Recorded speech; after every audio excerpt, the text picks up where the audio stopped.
Officer Mara Klein approaches the abandoned children's hospital under a foggy moonlight. The cracked windows and peeling paint cast long, exaggerated shadows. Through one upper window, she thinks she sees a small, pale figure staring down at her. Just a doll or something else? She steps inside, flashlight cutting through the dust-filled air. Broken furniture leans at odd angles. Cobwebs catch the light and the peeling paint seems almost alive. A shadow moves in her periphery. She glances toward a doorway. Nothing. Just a doll? Creaking stairs groan under her boots. She shines her flashlight upward. The air is cold, heavy with silence.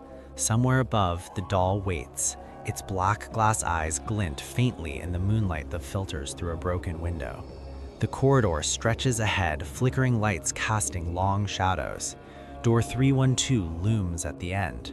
Mara steps cautiously. She glimpses the doll reflected in a cracked window panel. It's staring, waiting. Inside, dust swirls in the flashlight's beam. The porcelain doll sits upright on a decaying bed, its head slightly tilted, black glass eyes fixed on Mara. The tattered gown is yellowed and grimy. Her heartbeat echoes as she takes a tentative step forward.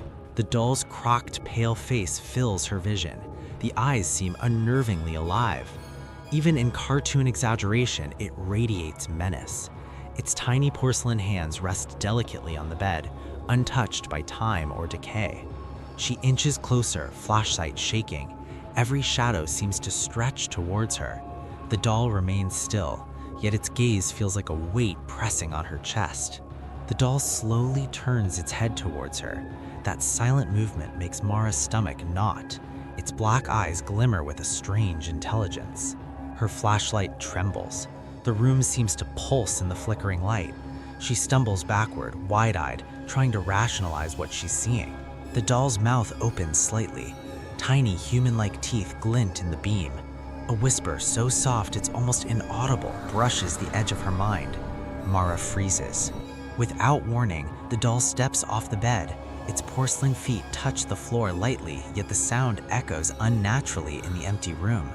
Mara stumbles backward again, flashlight casting erratic shadows.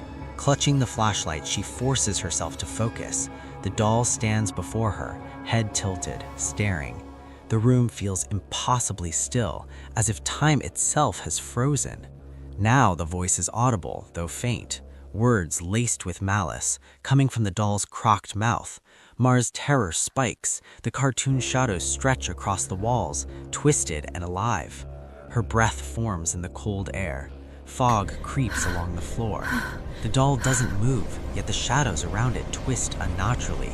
She lunges for the door. The handle feels impossibly heavy, resisting her grasp. The doll watches from the bed, expression unchanged. From the corners, other dolls emerge, melted, burnt, broken. They creep towards her in jerky, unnatural movements. The main doll leads them, black eyes glinting with delight. She's trapped.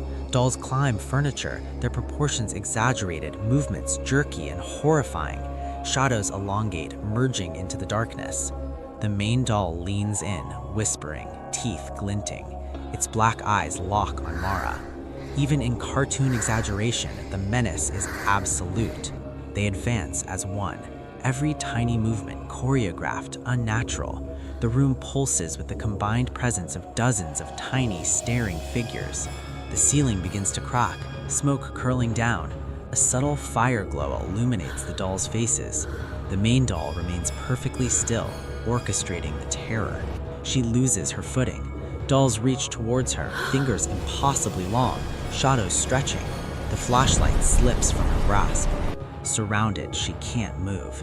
The main doll dominates the scene, smaller dolls pressing in. Cartoon exaggeration heightens the horror. Shadows bend, walls seem to lean inward.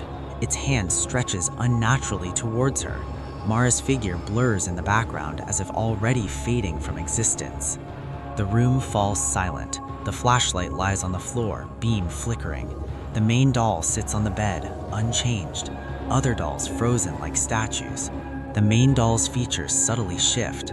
For a fleeting second, her face bears a slight resemblance to Mara.